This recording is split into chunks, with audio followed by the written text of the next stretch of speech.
Nous continuons ce matin notre série dans le livre d'Habakkuk, une série que nous allons continuer pendant tout l'été, avant de reprendre acte à la rentrée.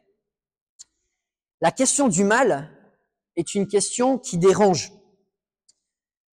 Elle nous dérange, nous chrétiens, parce que la Bible, quand elle révèle Dieu dans son caractère, dans son attitude, dans ses actions, dans ses paroles, tout est l'opposé du mal. Tout est l'opposé de mal. Dieu est saint. Il se présente comme l'ennemi du mal. Et pourtant, alors que Dieu est tout-puissant, alors que Dieu est amour, alors que Dieu est sage, alors qu'il est pur, alors qu'il est parfait, il permet que dans ce monde, le mal perdure. Alors ça perturbe, et ça doit nous perturber. Ça perturbe Habakkuk, qui va poser de nombreuses questions à Dieu. Alors nous, en tant que chrétiens, quand nous avons une relation personnelle avec Dieu, on apprend à connaître Dieu. Et quelque part, cette tension du mystère du problème du mal est quelque part un peu éclipsée par le fait que quand tu es proche de Dieu, tu sais qu'il est bon. Tu sais qu'il t'aime. Tu sais qu'il a des bonnes choses pour toi. Alors, oui, il y a cette énigme du problème du mal, mais il y a cette vérité de Dieu qui est là et qui nous réconforte. Nous, en tant que chrétiens, oui, on peut se poser la question du mal, on peut se demander pourquoi ces choses se passent là, mais on a toujours un réconfort, un Dieu qui nous accompagne, qui est là auprès de nous. La question du problème du mal est probablement un des plus grands arguments utilisés contre les chrétiens. Si votre Dieu est bon, pourquoi le mal? Finalement, votre Dieu n'est pas si bon que ça, ou il n'est pas si grand que ça. Et la question, en fait, elle n'est pas honnête. Elle n'est pas honnête parce que les non-chrétiens ont une question encore plus grande à répondre avant de poser la question du problème du mal. S'il n'y a pas de cadre moral, déjà, il n'y a pas cette question-là. Donc ça oblige finalement qu'il y a un Dieu qui donne un ordre, mais surtout, il y a un problème qui s'affiche avant de poser la question du problème du mal, pour ceux qui ne croient pas en Dieu, c'est le problème du bien. D'où vient le bien dans notre monde?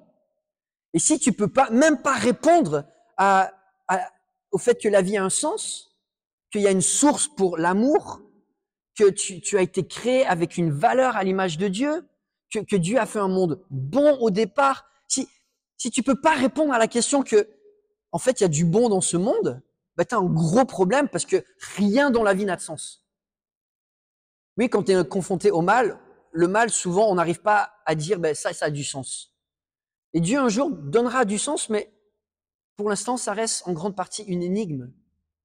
Mais sans Dieu, on peut même pas répondre à la question, d'où vient le bien?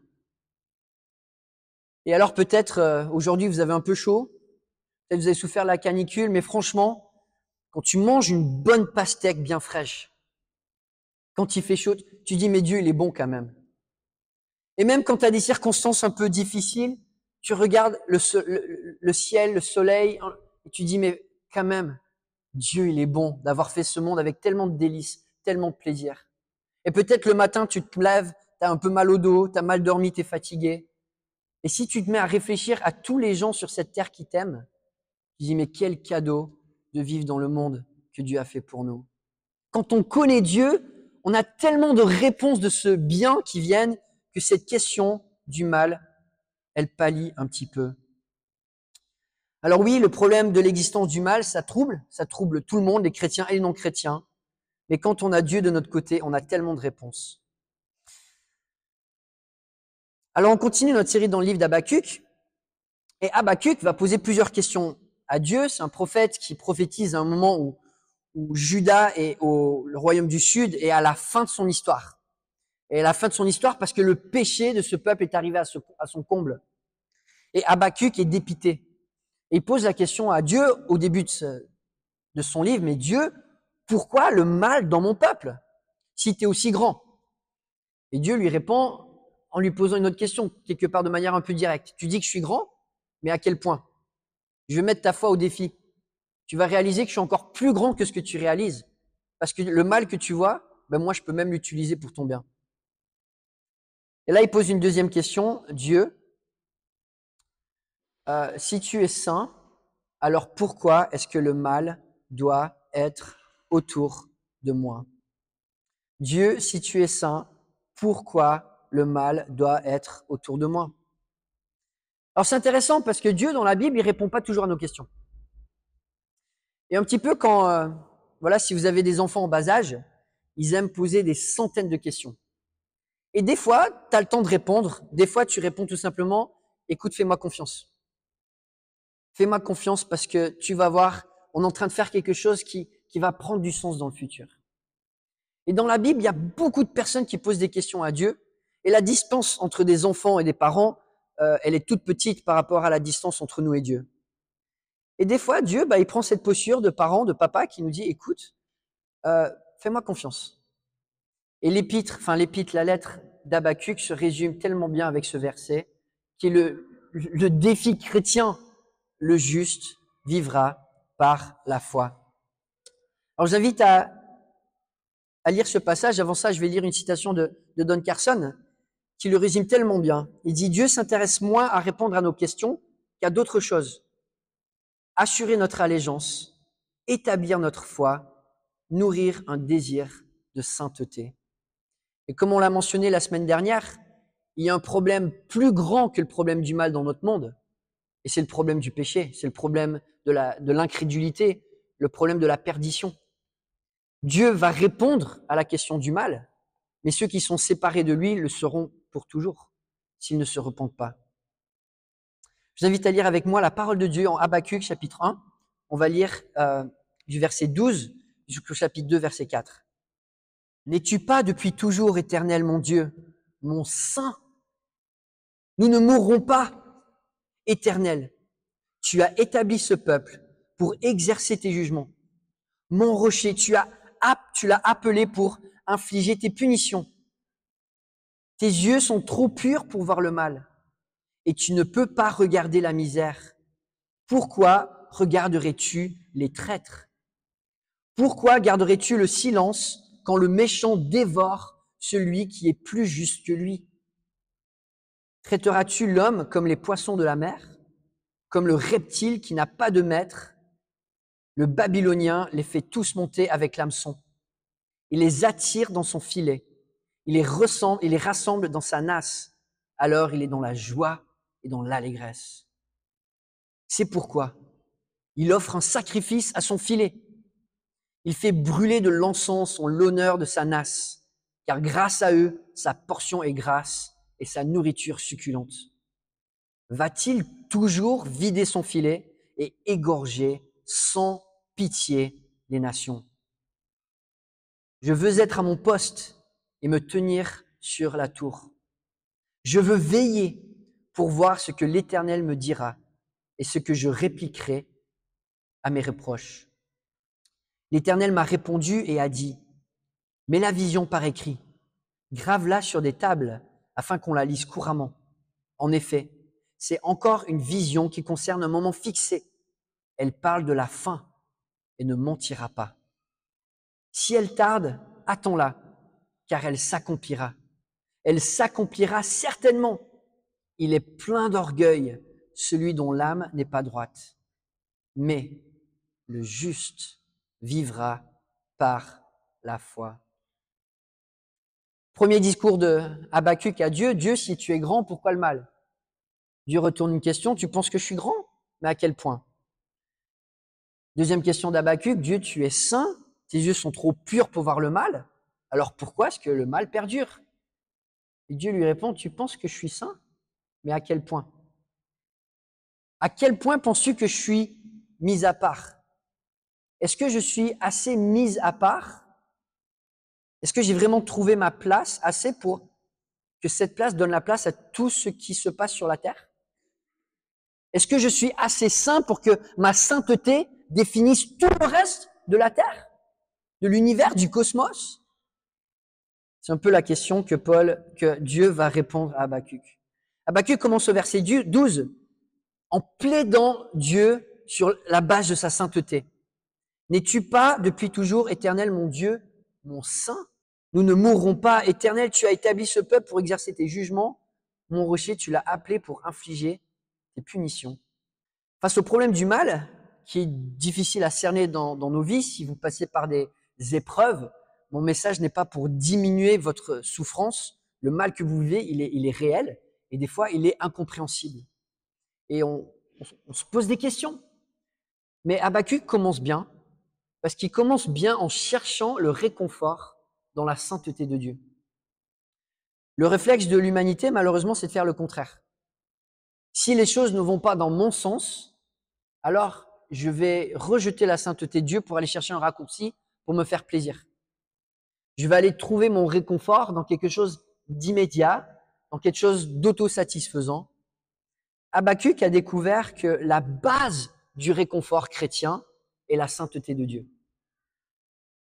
Lorsque nous endurons le mal, lorsque nous voyons le mal, l'endroit où se tourner est exactement là, la sainteté de Dieu. J'aime beaucoup cet auteur, Nancy DeMoss, qui le verbalise bien en disant la vraie sainteté n'est pas froide et oppressante. Elle est chaleureuse et accueillante. Elle est irrésistible. Ceux qui pensent le contraire ne l'ont jamais vue, mais seulement ses caricatures. Alors qu'Habakkuk a eu ces visions de jugement de Dieu, qu'il a peur, il va se réfugier dans la sainteté de Dieu.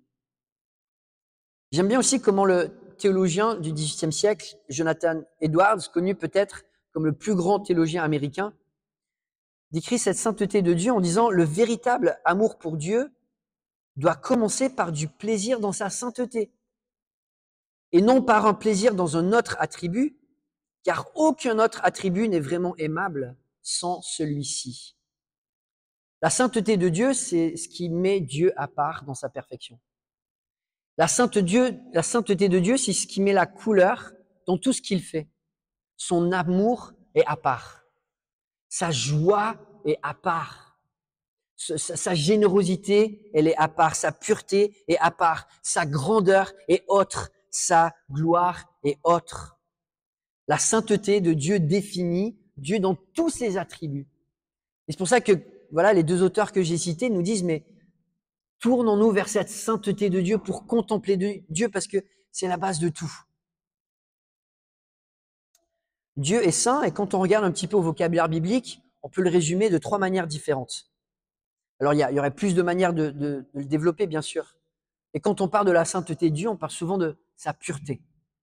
Dieu est pur, il y a pas de corruption, il n'y a pas de péché, il n'y a pas de tâche, tout est magnifique. Dieu est aussi mis à part. Dieu connaît sa place. Il est autre et il est parfait dans tout ce qu'il est et dans tout ce qu'il fait. Habakkuk connaît Dieu comme saint. Et alors qu'il est confronté au mal, il commence avec une posture de foi qui, pour nous, est exemplaire, de contempler la sainteté de Dieu et de se baser là-dessus.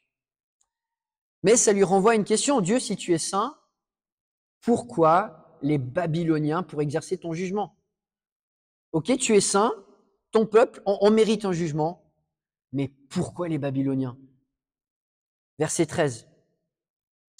Tes yeux sont trop purs pour voir le mal, et tu ne peux pas regarder la misère. Pourquoi regarderais-tu les traîtres? Pourquoi garderais-tu le silence quand le méchant dévore celui qui est plus juste que lui?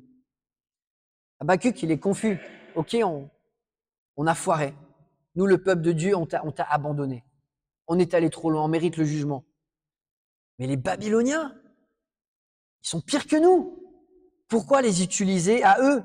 Pourquoi leur agenda de conquête, de soif de sang, d'égoïsme, de luxure, pourquoi tu leur réponds à eux en leur laissant libre cours à ce que eux désirent? Habakkuk utilise peut-être un des termes les plus forts de la Bible en termes d'antagonisme ou pas d'insulte, mais quand tu décris le mal d'une personne, ils les appellent des traîtres. Définir une personne comme traître, c'est difficile d'aller plus bas en termes de souffrance qu'un traître peut concéder à quelqu'un d'autre. Alors quand on regarde à l'histoire de Babylone, pourquoi est-ce que Habakkuk utilise ces termes? Probablement il a des raisons, probablement il a de nombreuses raisons historiques, on les connaît pas toutes, mais quand on regarde un petit peu à la montée de Babylone, on voit en tout cas une manière peut-être dont ils ont mis cette traîtrise en acte. Je ne sais pas si c'est ça ou c'est autre chose, mais en tout cas, le terme que Habakkuk va décrire, cette souffrance qu'il décrit des Babyloniens, c'est que les Babyloniens trahissent les Israélites. Alors avant les Babyloniens, il y a un grand empire qui existe depuis 2000 ans, mais qui règne dans le territoire avec puissance depuis 300 ans, et c'est les Assyriens. Les Assyriens sont connus pour leur cruauté, sont connus pour leur conquête, et en 722 avant Jésus-Christ, ils vont envahir le royaume du nord d'Israël. On se rappelle, il est divisé en deux après Salomon. Le royaume du nord n'est pas un royaume qui suit le Seigneur, et en 722, ce royaume disparaît. Les Assyriens vont le démolir, vont le détruire. Et puis quelques années plus tard, en 701 avant Jésus-Christ, ils vont envahir, ils vont siéger Jérusalem. Et si vous vous rappelez de cette histoire, comment est-ce que Dieu délivre la ville de Jérusalem? L'ange de l'Éternel vient pendant la nuit et il tue combien des Assyriens? 185 000. Il décime l'armée des Assyriens. Le roi rentre chez lui et se fait assassiner. C'est le début du déclin. Et ça commence avec les Juifs et cette victoire contre les Assyriens. Cette victoire que Dieu accorde, j'ai l'impression, est le début du déclin des Assyriens. Alors, je suis pas historien, je ne vais pas lire entre les lignes, mais on voit tout de suite après cette victoire, les Babyloniens envoient des ambassadeurs à Jérusalem, et notamment parce que le roi de l'époque, Ézéchias, est tombé gravement malade et il a été guéri. Alors les Babyloniens viennent pour l'encourager, lui faire des cadeaux, et le roi Ézéchias va leur montrer ses richesses, son territoire, etc. 626, Babylone se révolte, et 609 avant Jésus-Christ, c'est la chute du royaume d'Assyrie par les Babyloniens. Et ça ne leur prend que 4 ans après avoir gagné ce territoire pour envahir Jérusalem. Dès que Babylone est au contrôle, une des premières choses qu'ils font, c'est de dire Jérusalem, on va l'attaquer, on va prendre ses richesses, on va la piller, on va la dépouiller. Alors je ne sais pas si c'est ce qui s'est passé, mais en tout cas, on voit cette attitude des Babyloniens qui ont juste soif de prendre ce qui appartient aux autres pour s'enrichir. Et ça, c'est vraiment ce qui définit bibliquement l'attitude des Babyloniens. Ils sont égoïstes et prennent ce qui appartient aux autres pour leur bien-être personnel. Habakkuk continue en décrivant leur attitude à partir du verset 14. « Traiterais-tu l'homme comme les poissons de la mer, comme le reptile qui n'a pas de maître ? Le Babylonien les fait tous monter avec l'hameçon et les attire dans son filet, il les rassemble dans sa nasse, alors il est dans la joie et dans l'allégresse. » Donc Habakkuk décrit la conquête des Babyloniens comme un pêcheur qui va à la pêche, qui prend des poissons et qui en prend encore, et qui en prend encore, et qui en prend encore, et qui s'arrête jamais. Il égorge les poissons, il les mange, il se piffre, il n'en a jamais assez, même si son ventre est rempli, il va tuer plus, il va remplir encore plus ses filets. Et puis ensuite, verset 16, il commence à idolâtrer ses filets qui lui ont donné sa victoire. C'est pourquoi il offre un sacrifice à son filet, il fait brûler de l'encens en l'honneur de sa nasse, car grâce à eux, sa portion est grasse et sa nourriture succulente. Va-t-il toujours vider son filet et égorger sans pitié les nations? Habakkuk plaide à Dieu. Alors je ne sais pas s'il y a un temps qui s'écoule entre le premier dialogue avec Dieu au début du chapitre, où Dieu annonce que les Babyloniens vont venir, et puis ce deuxième dialogue où on a l'impression que les Babyloniens ont déjà commencé une conquête. Habakkuk plaide à Dieu pour intervenir. Et Dieu répond en disant que, ouais, il va intervenir contre Juda, il va juger de manière grandiose, et il va utiliser les Babyloniens.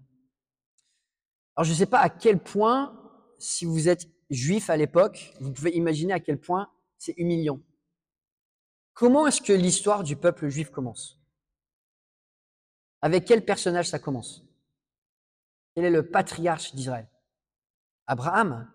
Et quelle est la première chose qu'Abraham fait? Quel est le premier signe de foi qui le sépare du reste?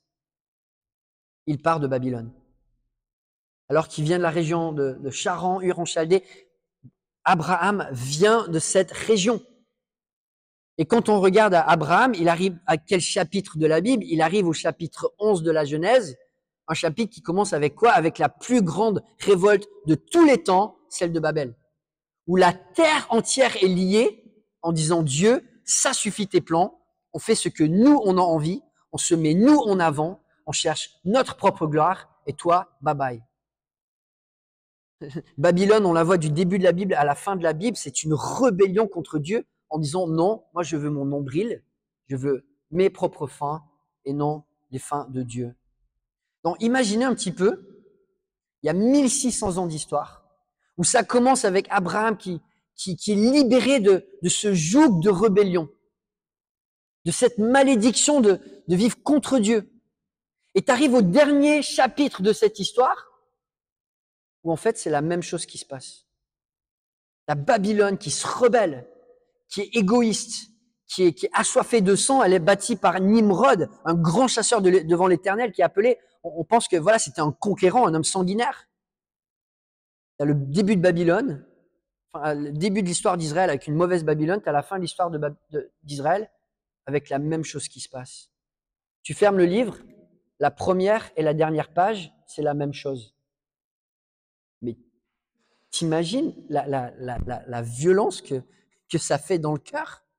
De dire, mais à quoi ça a servi toutes ces années? Quand Dieu juge, ces illustrations sont très parlantes. Alors, je l'ai déjà mentionné, mais je pense que Ésaïe le résume tellement bien, cette attitude de Babylone, de Babel. Écoute donc, amatrice de plaisir, donc il leur parle en disant, toi qui t'assieds pleine de confiance et qui dis dans ton cœur, il n'y a que moi et personne d'autre. C'est pour ça que je pense que quand on pense au péché de Babylone, et on en parlera la semaine prochaine, parce que Dieu va justement condamner les péchés de Babylone et annoncer son jugement, mais le centre de cet esprit de Babylone qui perdure encore aujourd'hui, c'est dire, c'est moi en premier. C'est moi qui existe. Et d'ailleurs, je le répète souvent, le satanisme, la pensée centrale du satanisme, c'est pas adorer Satan, mais c'est adorer soi-même. Et ça, c'est le cœur de la religion de Babylone qui dit moi en premier et le reste après. Alors on pense à cette histoire d'Israël, 1600 ans, et ça m'a fait un peu réagir de manière ironique parce qu'on est en train de vivre quelque chose un peu similaire en France. Il y a 1600 ans, le christianisme est rentré en France et il y a un mouvement de sortie du paganisme.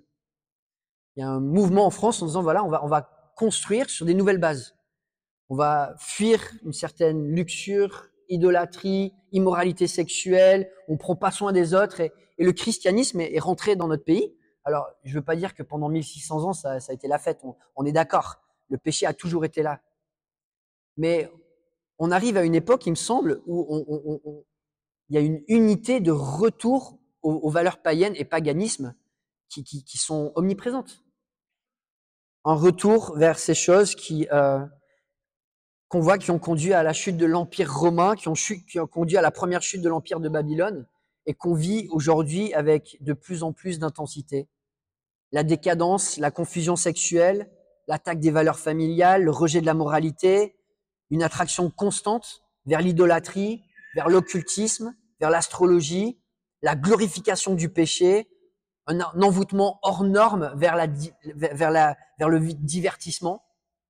C'est ce qui définissait Babylone, c'est ce qui a défini la Rome qui est tombée, et ce qui définit la France aujourd'hui de plus en plus.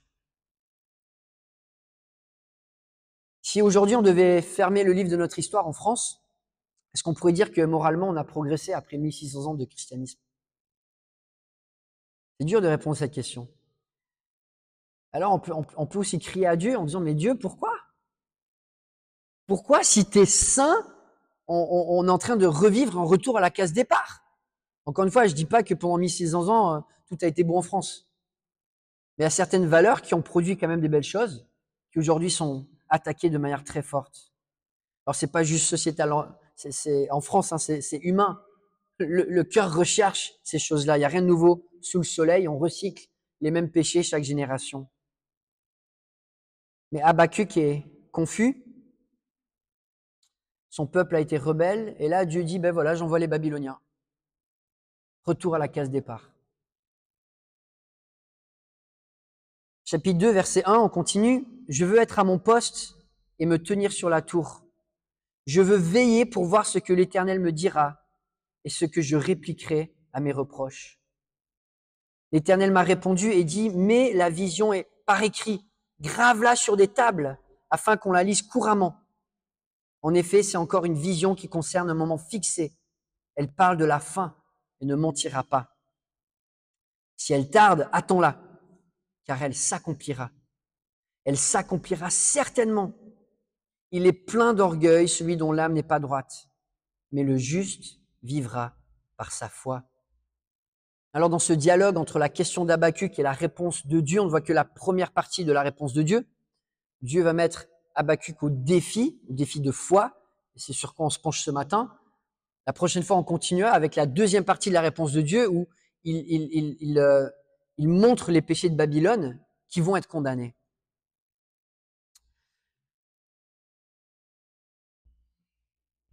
Chapitre 4, on a cette conclusion.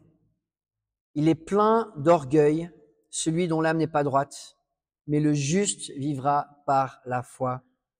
On a cette opposition entre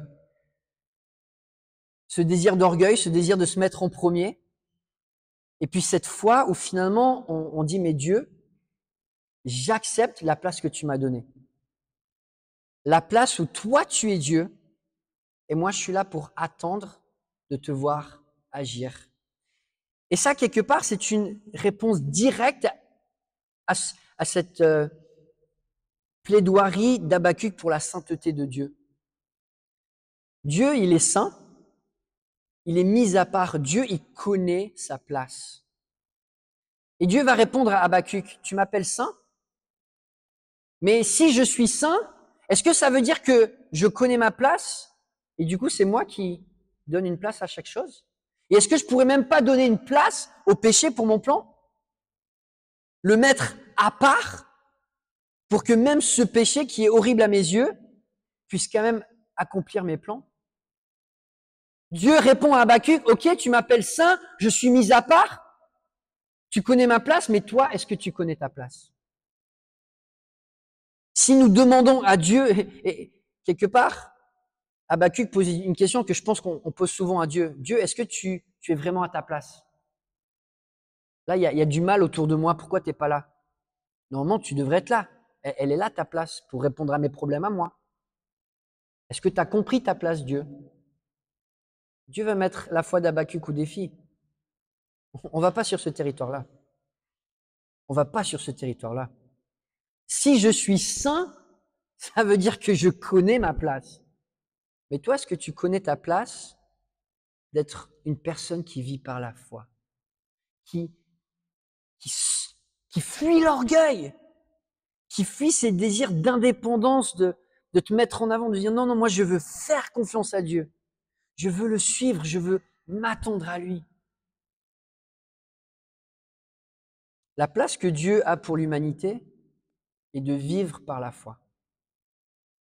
Comme je le dis, la question du problème du mal renvoie à une question encore plus grande. Est-ce que nous avons compris notre place? Dans les épreuves, est-ce que nous comprenons notre place? Et est-ce que nous donnons à Dieu la place que lui mérite? Qu'il mérite parce qu'il nous a montré encore qu'il est digne de confiance. Dieu ne nous appelle pas à avoir une foi aveugle, mais d'avoir une foi informée. Parce qu'il nous montre encore que on peut avoir foi en lui. On peut s'attendre à lui. Il est un bon Dieu, il est un grand Dieu, il est sage, même quand nous ne comprenons pas. Et j'aimerais juste finir, avant que Fred revienne pour ce moment de scène et de prière avec l'apôtre Paul qui va citer ce passage.